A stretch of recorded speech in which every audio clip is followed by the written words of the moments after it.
आज मैं आपको ठाकुर जी के जीवन से जुड़ी हुई एक कथा सुनाता हूँ, क्योंकि हमने देखो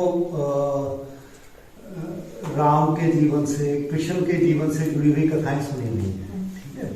बट मोर और लेस हमें गुरु जी के बारे में मैं तो थोड़ा बहुत आप लोगों को बता रहा हूँ, बट ज़्यादा आप लोगों को नहीं पता है उनके बारे में। तो आज मैं थोड़ी इनके जीवन से जुड़ी एक कथा सुनाता हूँ, क्योंकि अभी जिनके बारे में मैं जिक्र करने लगा हूँ ये विजय कुमार बारिक जी हैं। ये ठाकुर जी के शिक्षा गुरु थे। इनका जन्म 1943 में हुआ था और अभी हाल में ही इनका 28 दिसंबर को पिछले साल अभी इनका निधन हुआ है। अभी ये शरीर त्याग के गए हैं और आज उनका 21वां दिन मनाया जा रहा है उधर बारीपदा में, जहाँ पे वो रहते थे। तो इसीलिए मैंने सोचा कि मैं थोड़ी इनके बारे में कथा सुनाता हूँ कि इन्होंने, अगर ये शिक्षा गुरु थे तो इन्होंने क्या महसूस किया। तो ये कहानियां या ये कथाएं सारी जो हैं, ये इनकी बाल लीलाएं कह लें हम, जो इन लोगों के साथ घटी। जैसे हम तो आपस में एक दूसरे को जानते हैं, हम देख रहे हैं कि इसके साथ क्या हो रहा है, इसके साथ क्या हो रहा है। अब गुरु जी के साथ तो हम नहीं देखा किसी ने भी। तो अब ये जो ठाकुर जी का जन्म जो है 1955 में हुआ था। अब हुआ कहाँ पे था, हम गांव पत्तन को जानते हैं।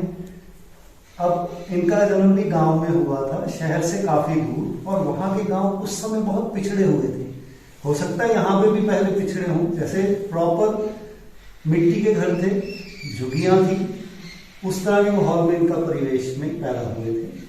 और कोई मतलब सरकारी बसें दूर दूर तक आती जाती थी या कम होती थी, एक आधी होती थी, कोई अस्पताल नहीं है, इस तरह का था परिवेश। और गांव में स्कूल है, उसमें ही बच्चे बड़े हो रहे हैं। तो अब ये 1968 में जब ठाकुर जी 12-13 वर्ष के थे, 8वीं कक्षा में उन्होंने पढ़ाई शुरू कर ली थी अपनी। वहां स्कूल में जाते थे पढ़ने के लिए, कोई उनका किसी को कुछ नहीं पता, वो अपना जैसे नॉर्मल गांव के बच्चे खेल कूद रहे हैं उस तरह उनका बचपन बीता है। तो 1968 में स्कूल में उनकी 8वीं कक्षा में जब जाना था, उस समय विजय कुमार बारिक जी जो थे वो 25 वर्ष के थे। वो उन्होंने अपनी ग्रेजुएशन की हुई थी, लॉ की पढ़ाई कर रहे थे। तो उनको प्रिंसिपल की नौकरी, गवर्नमेंट नौकरी मिल गई और उनकी पहली पोस्टिंग का हुई इनके गांव में महंगा में। तो इन्होंने आके, स्कूल बंद पड़ा था, स्कूल खोला, क्योंकि शिक्षक भी नहीं थे, बच्चे अपने आप पढ़ाई को बंद हो जाते हैं। तो उस समय आके उन्होंने स्कूल खोला और उसके बाद उनके साथ जो जो घटा, मैं उनके बारे में आपसे जिक्र करना चाहूंगा। वो देखते थे कि ये बच्चा बहुत आदर्श बच्चा है। मतलब ये जैसे आम होता है कि बाहर ही जाते थे टॉयलेट को, कुएं से पानी भर के लाते थे, हैंडपंप भी नहीं थे, कुएं से लाते थे, हैंडपंप तो बाद में आए। तो ये जो ठाकुर जी थे, केशव चंद्र जी, तब तो कितने वर्ष के होंगे, 12-13 साल के। तो ये भी उनकी सेवा पे जाते थे गुरु की, मतलब उनके जाके कपड़े भी धोते थे, उनके बर्तन भी साफ करते थे, झाड़ू भी लगाते थे और उनको पानी भी भर के देना, ये सारे कार्य भी इन्होंने किए अपने गुरु के लिए। तो ये देखते थे कि बड़ा आदर्श सा बच्चा है, इसको जो कहो मान लेता है और सबका इज्जत भी करता है, इस तरह का उन्होंने इसको महसूस किया। अब उसके बाद आगे आ जाते हैं 1970 की घटना, मतलब 2 साल बीत गए उनको वहां पे इस बच्चे को देखते हुए। तो 1970 में उन्हें पता लगा कि पास में ही नदी है, गोबरी नदी के नाम से एक नदी थी वहां पे।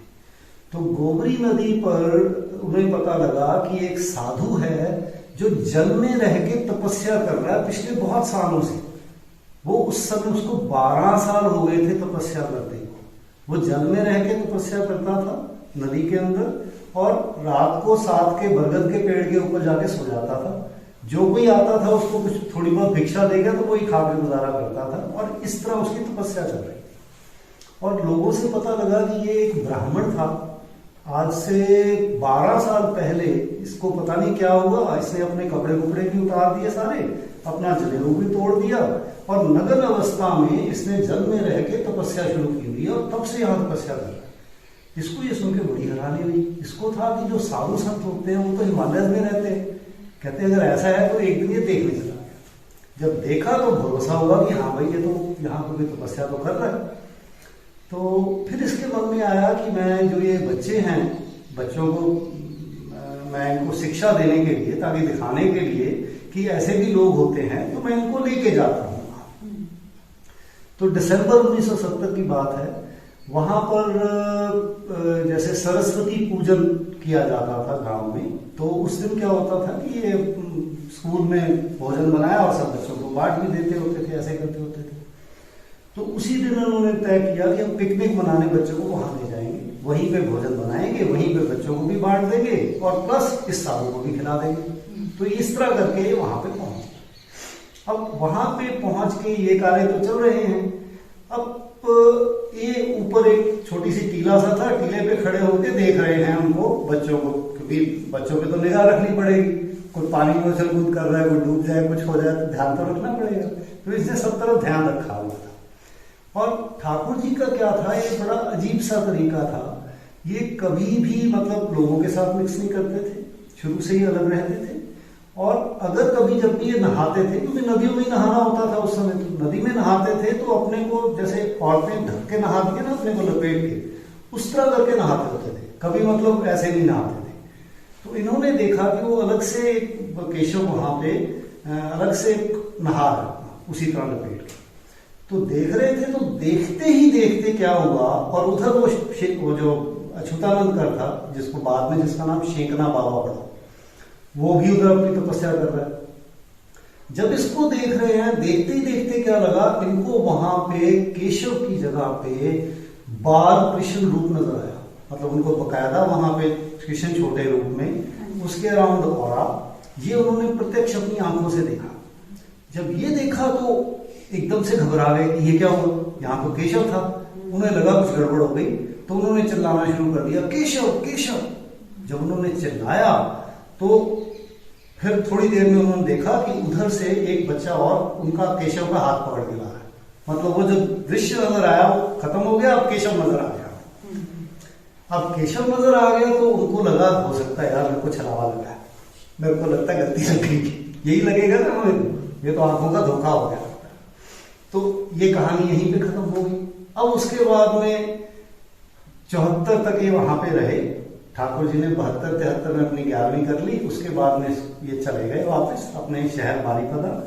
बारीपदा महागा से तकरीबन 250 किलोमीटर दूर, जितना यहाँ से दिल्ली है, ठीक हो गया। तो ये अपने बारीपदा शहर चले गए। वहां पे जाके इन्होंने अपनी प्रिंटिंग प्रेस खोली, और प्रिंटिंग प्रेस खोल के वहां पे अपने कार्य में मस्त हो गए। भूल भुला गए इस चीज को, तो कहाँ याद रहेगी, छोटी सी घटना हुई, काम खत्म हो गया।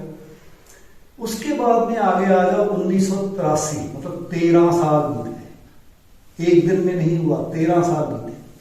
13 साल बीत गए 1983 में। तो ये वहां से अपने एक दोस्त की फैमिली के साथ और अपनी फैमिली को लेके उड़ीसा से इधर नॉर्थ साइड पे घूमने आए।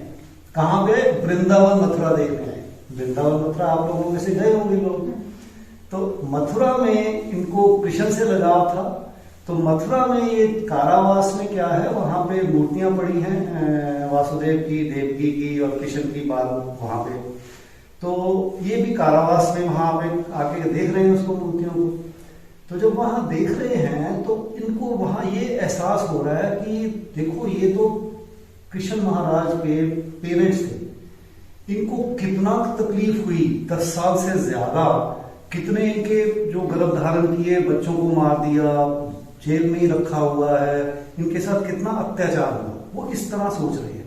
कितनी मुश्किल से कृष्ण जी आए और इनके साथ ऐसा ऐसा हुआ, ये तो प्रभु जी के माता पिता थे। तो जब वो ऐसा सोच रहे हैं तो एकदम से क्या हुआ, वहां पे जो छोटा कृष्ण का रूप पड़ा हुआ था उसकी जगह पे उनको केशव का रूप नजर आ गया। वो 1970 वाला, जब वो 12-13 साल के थे, जिस तरह वो वहां नहा रहा है जिस कपड़ों में, वो नजर आ गया। अब वो नजर आ गया तो वो उसी में मस्त हुआ ये क्या हो गया।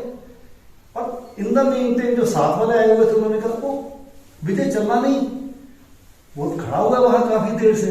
तो एकदम से उसका फिर ध्यान टूटा। फिर उसने देखा कि वहां पे वही कृष्ण पड़ा हुआ, मूर्ति पड़ी, अब वहां केशव नहीं है। ये दूसरी घटना हुई उसके साथ 1983 में। 13 वर्ष के बाद।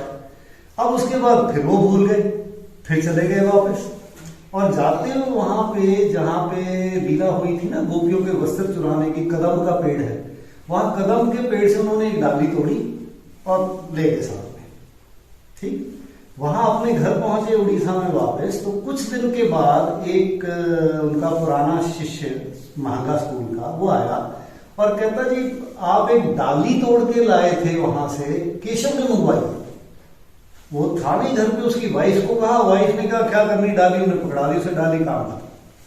जब वो घर पे आया तो उसने उसे बताया, वाइफ ने भी ऐसे ऐसे वो आया था एक बंदा, वो डाली मांग के ले गया। उसे बड़ा अजीब लगा कि भैया डाली मैंने तो बताई थी किसी को, उसको कैसे पता लगा, ये लेके जो चला गया।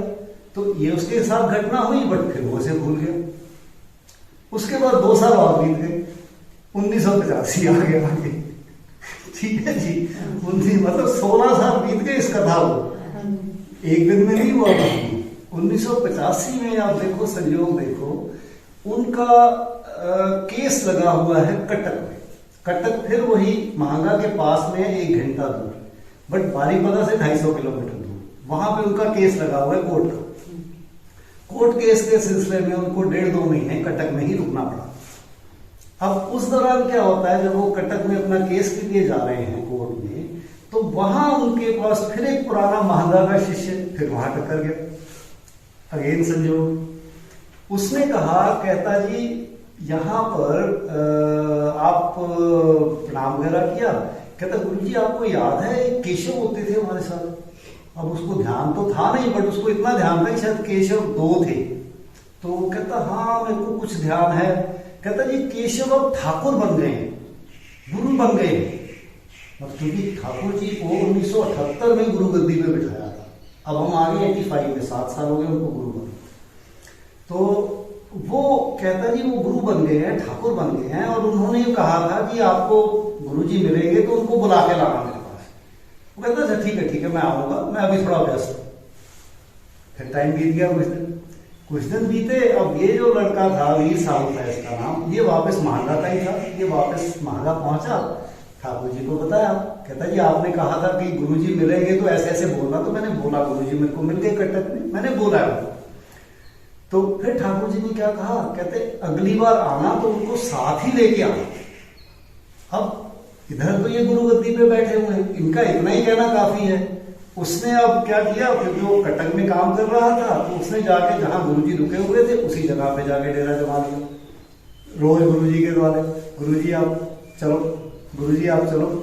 अब वो अपने कोर्ट में व्यस्त है, उसने कहा जल्दी में आएगा, क्यों जाओ। 3-4 दिन बीत गए।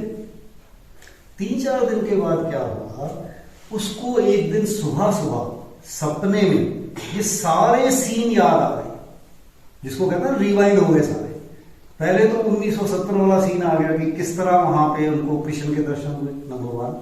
फिर उसके बाद आ गया बाद में उनके किस तरह बंदी गृह में कृष्ण की जगह पे केशव के दर्शन हुए। फिर आ गया वो लकड़ी का भी एपिसोड, वो कैसे उसको पता लगा। और ये चलते चलते उसकी आंख टूटी सुबह। जब आंख टूटी तो उसने उठ के गया उस बंदे के पास, कहता जी अब मैं चलूंगा, आज ही चलेंगे। तो उस दिन ये महंगा आए और सुबह सुबह पहुंच गए 9:30 आके। वहां से कहा ना 1 घंटे का रास्ता है, तो सुबह सुबह महंगा आए। अब वहां आए तो वहां पर अब वीर साहू ने उनको वहां पे रोका, अपने किसी के घर रुकवाया, क्योंकि वहां कोई होटल नहीं है, कोई धर्मशाला नहीं है, गांव वाले हैं, तो किसी गांव वाले के घर में पहले से रुकवा के कि मैं आप ठाकुर जी से पूछ के आता हूं कि आपको कब मिलेंगे। तो वहां उनको छोड़ के, उनके खाने पीने का बंदोबस्त सब वहां पे चलता रहा, छोड़ के 2:30 बजे तक नहीं आया। मतलब सुबह 9:30-10 बजे का 2-2:30 बजे, 2:30 बजे आके वो अब परेशान हो रहा भी है, क्या मेरे को ऐसे टाइम खोटी कर रहे हैं, मेरे को क्या हो रहा है, मैं वापस जाऊं, ऐसे दिमाग में ध्यान आएंगे।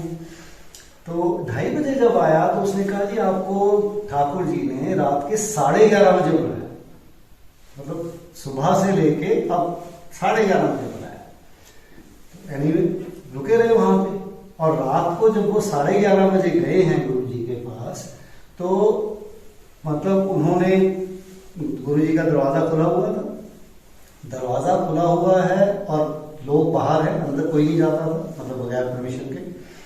सबको पता था कि ठाकुर जी के गुरुजी आ रहे हैं।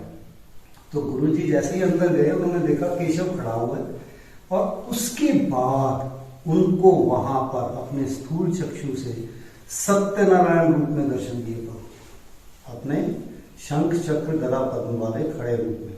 और वो उन्होंने कितनी देर देखे वो वही जानते हैं। उस रूप में दर्शन दिए। उसके बाद वो वहीं पे बैठे रहे, तकरीबन 4 बजे तक उनके साथ उनकी जो भी वार्तालाप चली, और फिर वो वापस आए। तो 16 बरस लगे उनको ये पहचानने में कि ये जो हैं ठाकुर जी, ये ही भगवान है। इस तरह करके ये लीला हुई जो इसमें कथा लिखी हुई है। अब आज इसका बताने का मकसद यही था कि ये गुरु जी की अभी डेथ हुई 28 को। अब जाके ये जीवनी मैंने कब इकट्ठी की थी, जब मैंने किताब बनाई छापी थी आपके पास देखने गया था मैं, तो मैं 2018 में गया था गुरु जी के पास। 2018 में मैंने इसका डेटा इकट्ठा करना शुरू किया था, क्योंकि 2015 में तो प्रभु जी चले गए। अब प्रभु जी जब गए हैं तो मेरे मन में क्या आया कि भाई आज तो प्रभु जी के साथ जितने लोग थे, जो सब इनको प्रभु जी कहते थे, गुरु मानते थे, वो आज जिंदा हैं। कल को ये भी नहीं रहने हैं, तो हमें कहां से पता लगेगा?